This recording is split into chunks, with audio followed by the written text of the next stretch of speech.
Hi ಎಲ್ಲರಿಗೂ ನಮಸ್ತೆ. ನಾನು ನಿಮ್ಮ ಆಶಾ ಚಂದ್ರ ಭಟ್. ಆಶಾ ಸ್ನಳ ಪಾಕಕ್ಕೆ ನಿಮಗೆಲ್ಲರಿಗೂ ಸ್ವಾಗತ. ಇವತ್ತು ನಾವು ದುಂಡಗೆ ಆದ ಚಕ್ಕುಲಿಯನ್ನು ಹೇಗೆ ಸುಲಭವಾಗಿ ಮಾಡ್ಬೋದು ಅಂತ ಹೇಳೋದನ್ನು ತೋರಿಸ್ಕೊಡ್ತಾ ಇದ್ದೇವೆ. ರುಚಿಯಾದ ಹಾಗೂ ಮನೆಯಲ್ಲೇ ಸುಲಭವಾಗಿ ಇರುವಂತಹ ಸಾಮಗ್ರಿಗಳನ್ನು ಉಪಯೋಗಿಸಿಕೊಂಡು ಚಕ್ಕುಲಿ ಹಾಗೂ ಅದೇ ಹಿಟ್ಟಿನಿಂದ ಕೋಡುಬಳೆ ಕೂಡ ಬೇಕಾದರೆ ಮಾಡಿಕೊಳ್ಬೋದು, ಅಥವಾ ನಿಮಗೆ ಬೇರೆ ಬೇರೆ ಶೇಪಲ್ಲಿ ಯಾವ ಶೇಪಲ್ಲಿ ಬೇಕು ಅದನ್ನು ಮಾಡಿಕೊಳ್ಬೋದು. ತೇಂಗೋಳು, ಕೋಡುಬಳೆ, ಹೀಗೆ ನಿಮಗೆ ಮಕ್ಕಳಿಗೆ ಒಂದೇ ವೆರೈಟಿ ಇದ್ದರೆ ಇಷ್ಟ ಆಗೋದಿಲ್ಲ, ಅದಕ್ಕೋಸ್ಕರ ಬೇರೆ ಬೇರೆ ಡಿಸೈನ್ಗಳಲ್ಲಿ ಅದನ್ನು ಮಾಡಿಕೊಳ್ಬೋದು.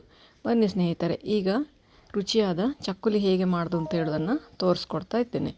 ಇದಕ್ಕೆ ನಾನು ತಗೊಂಡಿರೋದು 1 ಕಪ್ಪಷ್ಟು ಉದ್ದಿನಬೇಳೆಯನ್ನು ಒಂದು ಸ್ವಲ್ಪ ಫ್ರೈ ಮಾಡಿಕೊಂಡಿದ್ದೇನೆ. ಅಂದರೆ ತುಂಬ ಕೆಂಪಾಗೋದೆಲ್ಲ ಏನು ಬೇಡ, ಜಸ್ಟ್ ಅದರ ಹಸಿ ವಾಸನೆ ಹೋದರೆ ಸಾಕು, ಸ್ಮೆಲ್ ಬರಲಿಕ್ಕೆ, ಒಳ್ಳೆ ಪರಿಮಳ ಬರಲಿಕ್ಕೆ ಶುರುವಾದರೆ ಸಾಕು. ನೋಡಿ, ಈ ಕಲರ್ ಬಂದರೆ ನಮ್ಮ ಉದ್ದಿನಬೇಳೆ ರೆಡಿ ಆಯಿತು. ಈಗ ಇದನ್ನು ಕುಕ್ಕರ್ ಪಾತ್ರೆಗೆ ಹಾಕ್ಕೊಂಡು ಚೆನ್ನಾಗಿ ಒಂದು 2-3 ಸತಿ ನೀರು ಹಾಕಿ ಅದನ್ನು ತೊಳ್ಕೊಳ್ಬೇಕು. ಮೊದಲೇ ತೊಳೆದ್ರೆ ನಮಗೆ ಫ್ರೈ ಮಾಡಲಿಕ್ಕೆ ಕಷ್ಟ ಆಗ್ತದೆ, ಅದಕ್ಕೋಸ್ಕರ ನಾನು ಫಸ್ಟಿಗೆ ತೊಳ್ಕೊಳ್ಳಿಲ್ಲ. ತೊಳೆದ ನಂತರ ಅದಕ್ಕೆ 2 ಕಪ್ಪಷ್ಟು ನೀರು ಹಾಕ್ಕೊಳ್ಬೇಕು. 2-2.5 ಕಪ್ಪಷ್ಟು ಬೇಕಾದರೂ ಹಾಕ್ಕೊಳ್ಬೋದು. ಆಮೇಲೆ ನಾವು ಹಾಕುವ ಅಕ್ಕಿ ಪ್ರಮಾಣದ ಮೇಲೆ ಡಿಪೆಂಡ್ ಆಗ್ತದೆ. ಅದನ್ನು ಒಂದು 3 ವಿಷಲ್ ಕೂಗಿಸ್ಕೊಳ್ಳುವ. ಅದು ಬೇಯುವಷ್ಟೊತ್ತಿಗೆ ನಾನಿಲ್ಲಿ ಒಂದು 20 ಗ್ರಾಮಿನಷ್ಟು ಬೆಣ್ಣೆ ತಗೊಂಡಿದ್ದೇನೆ.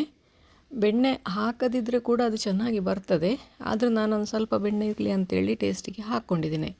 ಈಗ ಇದಕ್ಕೆ 2 ಕಪ್ ನೀರು ಹಾಕಿದ್ದೇನಲ್ಲ ಅಲ್ಲಿ, ಹಾಗೆ 2 ಕಪ್ಪು ಅಕ್ಕಿ ಹುಡಿಯನ್ನು ಸೇರಿಸ್ಕೊಳ್ತಾ ಇದ್ದೇನೆ. 2 ಕಪ್ ಅಕ್ಕಿ ಹುಡಿ ಕರೆಕ್ಟಾಗಿ ಸೆಟ್ ಆಗ್ತದೆ. ಇದಕ್ಕೆ ಒಂದು ಸ್ವಲ್ಪ ಕಲಾಂಜಿ ಅಂದರೆ ಕರಿ ಜೀರಿಗೆ ಅಥವಾ ಕಪ್ಪು ಎಳ್ಳು ಹಾಕ್ಕೊಳ್ಬೋದು. ಒಂದು 1/4 ಟೀ ಸ್ಪೂನಷ್ಟು ಅಥವಾ 1-2 ಚಿಟಿಕೆಯಷ್ಟು ಇಂಗು, ಹಾಗೆಯೇ ರುಚಿಗೆ ಬೇಕಾದಷ್ಟು ಉಪ್ಪನ್ನು ಹಾಕ್ಕೊಳ್ಳಿ. ಮತ್ತು ನಾನು ಇದಕ್ಕೆ ಮಸಾಲೆ ಹುಡಿಯಲ್ಲಿ ಎಂತ ಹಾಕಲಿಲ್ಲ, ಜಾಸ್ತಿ ಸಿಂಪಲ್ಲಾಗಿ ಮಾಡಿಕೊಂಡೆ.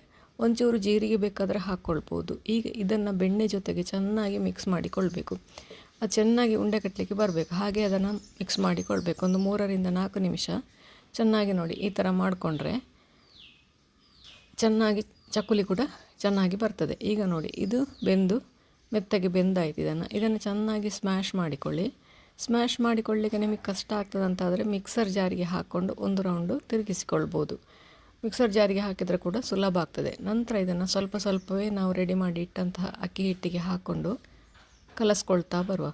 ಒಂದೇ ಸತ್ತಿಗೆ ಹಾಕಿದರೆ ಜಾಸ್ತಿ ಆಗ್ಬೋದು, ಹಾಗಾಗಿ ಸ್ವಲ್ಪ ಸ್ವಲ್ಪವೇ ಸೇರಿಸ್ಕೊಂಡು ಬೇಕಾದ ಹಾಗೆ ಅದನ್ನು ಕಲಸಿಕೊಂಡು ಬಂದರೆ ಆಯಿತು. 1 ಕಪ್ ಉದ್ದಿನ ಬೇಳೆಗೆ 2 ಕಪ್ ನೀರು ಹಾಕಿದರೆ ಅದಕ್ಕೆ 2 ಕಪ್ಪಷ್ಟು ಅಕ್ಕಿ ಹಿಟ್ಟು ಕರೆಕ್ಟಾಗಿ ಹಿಡಿತದೆ. ಅದರಲ್ಲಿ ನೀವು ಹಾಕುವಾಗ ಅಳತೆ ಯಾವ ಲೋಟ ತಗೊಳ್ತೀರಿ ಅದೇ ಲೋಟದಲ್ಲಿ ಎಲ್ಲ ಅಳತೆಯನ್ನು ಕೂಡ ಮಾಡಿ, ಆವಾಗ ನಿಮಗೆ ಕರೆಕ್ಟಾಗಿ ಬರ್ತದೆ. ನೀವು ಒಂದೊಂದು ಲೋಟದಲ್ಲಿ ಹಾಕಿದರೆ ಅದು ಅಳತೆ ಕೂಡ ಹೆಚ್ಚು ಕಡಿಮೆ ಆಗ್ತದೆ. ನಾನೆಲ್ಲ ಉದ್ದಿನ ಬೇಳೆಯನ್ನು ಕೂಡ ಈಗ ಹಾಕ್ಕೊಂಡೆ ಅದಕ್ಕೆ. ಆಮೇಲೆ ಒಂದು ಸ್ವಲ್ಪ 1/4 ಕಪ್ಪಷ್ಟು ಉದ್ದಿನ ಬೇಳೆ ಬೇಯಿಸಿದಂತಹ ಪಾತ್ರೆಯನ್ನು ತೊಳೆದು 1/4 ಕಪ್ಪಷ್ಟು ನೀರು ಹಾಕ್ಕೊಂಡಿದ್ದೇನೆ. ನೋಡಿ, ಈ ಹಿಟ್ಟು ಹೀಗೆ ಸಾಫ್ಟಾಗಿ ಇರಬೇಕು. ಈ ಥರ ಹಿಟ್ಟು ಕರೆಕ್ಟಾಗಿ ಉಂಡೆ ಮಾಡಲಿಕ್ಕೆ ಬಂತು ಅಂತಂದರೆ ನಮ್ಮ ಉದ್ದಿನ ಹಿಟ್ಟು ರೆಡಿ ಆಯಿತು. ಈಗ ಒಂದು ಬಟರ್ ಪೇಪರ್, ಅಥವಾ ನನ್ನ ಹತ್ರ ಬಾಳೆ ಇತ್ತು, ಬಾಳೆ ಇದ್ದವರು ಬಾಳೆನೇ ಒಳ್ಳೆಯದು ಬಟರ್ ಪೇಪರ್ಗಿಂತ. ಬಾಳೆ ಇಲ್ಲ ಅಂತಂದರೆ ಬಟರ್ ಪೇಪರನ್ನು ಉಪಯೋಗಿಸಿಕೊಂಡು ಫಸ್ಟಿಗೆ ನಾನು ತೇಂಗೋಳನ್ನು ಹೇಗೆ ಮಾಡೋದು ಅಂತ ಹೇಳ್ತಾ ಇದ್ದೇನೆ. ತೇಂಗೋಳಿಗೆ ನನ್ನ ಹತ್ರ ಸ್ಟ್ರೈಟ್ ಇರುವಂಥದ್ದು ಇರಲಿಲ್ಲ, ಫ್ಲವರ್ ಟೈಪ್ ಇದ್ದಿತ್ತು, ಅದರಲ್ಲಿ ಹಾಕಿ ನಾನು ಈ ಥರ ಒತ್ತಿಕೊಳ್ತಾ ಇದ್ದೇನೆ. ನಿಮಗೆ ಎಷ್ಟೆಷ್ಟು ದೊಡ್ಡ ತೇಂಗೋಳು ಬೇಕೋ ಅಷ್ಟೆಷ್ಟು ದೊಡ್ಡಕ್ಕೆ ಅದನ್ನು ಒತ್ತಿಕೊಂಡ್ರೆ ಆಯಿತು. ನಾನೊಂದು 2-3 ರೌಂಡ್ ಅದನ್ನು ಒತ್ತಿಕೊಂಡು ಅಂಥದ್ದೊಂದು ಎಳ್ಳೆಂಟಿಗೆ ಮಾಡಿ ಇಟ್ಕೊಂಡು ಎಣ್ಣೆ ಬಿಸಿ ಆಗಲಿಕ್ಕೆ ಇಟ್ಟು, ಎಣ್ಣೆ ಬಿಸಿ ಆಯಿತು ಅಂತ ಚೆಕ್ ಮಾಡಿ, ಬಿಸಿ ಆದ ನಂತರ ಇದನ್ನು ಮೀಡಿಯಮ್ ಉರಿಯಲ್ಲಿ ಬೇಯಿಸಿಕೊಳ್ಬೇಕು. ದೊಡ್ಡ ಉರಿಯಲ್ಲಿ ಬೇಯಿಸಿದರೆ ಕೆಂಪಾಗ್ತದೆ, ಅದರ ಒಳಗಡೆ ಕರೆಕ್ಟಾಗಿ ಬೇಯುವುದಿಲ್ಲ. ಸಣ್ಣ ಉರಿಯಲ್ಲಿ ಬೇಯಿಸಿದರೆ ಎಣ್ಣೆ ಎಳ್ಕೊಳ್ತದೆ, ಅದು ಗಮನದಲ್ಲಿ ಇಟ್ಕೊಳ್ಬೇಕು ಯಾವಾಗಲೂ. ತುಂಬ ಸಣ್ಣ ಉರಿಯಲ್ಲಿ ಎಣ್ಣೆಯಲ್ಲಿ ಹುರಿದನ್ನು ಬೇಯಿಸ್ಕೊಂಡ್ರೆ ಅದು ಎಣ್ಣೆ ಎಳ್ಕೊಳ್ತದೆ. ಹಾಗೆ ಇದನ್ನು ಗರಿ ಆಗೋವರೆಗೆ ಬೇಯಿಸ್ಕೊಳ್ಳು. ನೋಡಿ, ಇದು ರೆಡಿ ಆಯಿತು, ರುಚಿಯಾದ ತೇಂಗೋಳು ರೆಡಿ ಆಯಿತು. ಈಗ ಅದೇ ಇದರಲ್ಲಿ ನಾನು ಚಕ್ಕುಲಿ ಮಾಡಿಕೊಳ್ತಾ ಇದ್ದೇನೆ. ಈಗ ನೋಡಿ, ಚಕ್ಕುಲಿ ನಿಮಗೆ ಎಷ್ಟು ಬೇಕೋ ಅಷ್ಟನ್ನು ಒತ್ತಿಕೊಳ್ಳಿ, ಎಷ್ಟು ದೊಡ್ಡ ಬೇಕೋ ಅಷ್ಟು ದೊಡ್ಡಕ್ಕೆ ಒತ್ತಿಕೊಳ್ಳಿ. ಇದು ಎಷ್ಟು ದೊಡ್ಡ ಬೇಕಾದರೂ ಒತ್ತಲಿಕ್ಕೆ ಬರ್ತದೆ. ನಾನು ಸ್ವಲ್ಪ ಒಂದು 7-8 ರೌಂಡಿಗೆ ಒತ್ತಿದೆ, ಅದು ಕೂಡ ಚೆನ್ನಾಗೇ ಬಂತದು. ನಿಮಗೆ ಎಷ್ಟು ದೊಡ್ಡ ಚಕ್ಕುಲಿ ಬೇಕೋ ಅಷ್ಟು ದೊಡ್ಡಕ್ಕೆ ಅದನ್ನು ದುಂಡಗೆ ಒತ್ತಿಕೊಂಡ್ರೆ ಆಯಿತು. ಈಗ ಇದನ್ನು ಕಾದ ಎಣ್ಣೆಯಲ್ಲಿ ಫ್ರೈ ಮಾಡಿದರೆ ನಮ್ಮ ರುಚಿಯಾದ ಚಕ್ಕುಲಿ ಕೂಡ ರೆಡಿ ಆಗ್ತದೆ. ಇದು ಕೂಡ ಹಾಗೆ, ಹಾಕುವಾಗ ದೊಡ್ಡ ಉರಿ ಇರಲಿ, ಆಮೇಲೆ ಉರಿಯನ್ನು ಮೀಡಿಯಮ್ ಮಾಡಿಕೊಂಡು ಚೆನ್ನಾಗಿ ಗರಿ ಗರಿ ಆಗೋವರೆಗೆ ಅದನ್ನು ಬೇಯಿಸಿಕೊಳ್ಳಿ. ನೋಡಿ, ನಮ್ಮ ರುಚಿಯಾದ ಗರಿ ಗರಿಯಾದ ದುಂಡಗಿನ ಉದ್ದಿನಬೇಳೆ ಹುಡಿ ಮಾಡದೆ ಹಾಕಿದಂತಹ ಚಕ್ಕುಲಿ ಸುಲಭವಾಗಿ, ಇದು ಯಾರು ಬೇಕಾದರೂ ಮಾಡಿಕೊಳ್ಬೋದು. ಫಸ್ಟ್ ಟೈಮ್ ಮಾಡೋರಿಗೆ ಕೂಡ ಮಾಡಿಕೊಳ್ಬೋದು, ಬ್ಯಾಚುಲರ್ಸ್ಗಳಿಗೆ ಕೂಡ ಮಾಡಿಕೊಳ್ಬೋದು. ಚಕ್ಕುಲಿ ಒಂದು ಮುಟ್ಟಿದರೆ ಆಯ್ತು ಅದಕ್ಕೆ.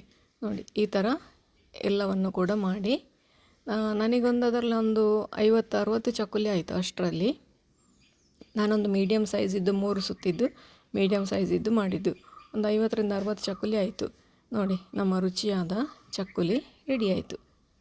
ನೀವು ಕೂಡ ಒಮ್ಮೆ ಖಂಡಿತ ಟ್ರೈ ಮಾಡಿ ನೋಡಿ, ಹೇಗಾಯಿತು ಅಂತೇಳಿ ಕಮೆಂಟ್ ಮೂಲಕ ನನಗೆ ತಿಳಿಸಿ. ಲೈಕ್ ಕೊಟ್ಟು ಶೇರ್ ಮಾಡಿ. ನೀವಿನ್ನೂ ನಮ್ಮ ಚಾನಲನ್ನು ಸಬ್ಸ್ಕ್ರೈಬ್ ಮಾಡ್ಕೊಳ್ಳಿಲ್ಲ, ಸಬ್ಸ್ಕ್ರೈಬ್ ಮಾಡಿಕೊಂಡು ಪಕ್ಕದಲ್ಲೇ ಇರೋ ಬೆಲ್ ಐಕಾನ್ ಅಂತ ನಮ್ಮನ್ನು ಸಪೋರ್ಟ್ ಮಾಡಿ. ಮುಂದಿನ ವಿಡಿಯೋದಲ್ಲಿ ಇನ್ನೊಂದು ಹೊಸ ಅಡಿಗೆಯೊಂದಿಗೆ, ಇನ್ನೊಂದು ಹೊಸ ರೆಸಿಪಿಯೊಂದಿಗೆ ಪುನಃ ನಿಮ್ಮನ್ನು ಭೇಟಿಯಾಗ್ತೇನೆ. ಧನ್ಯವಾದಗಳು.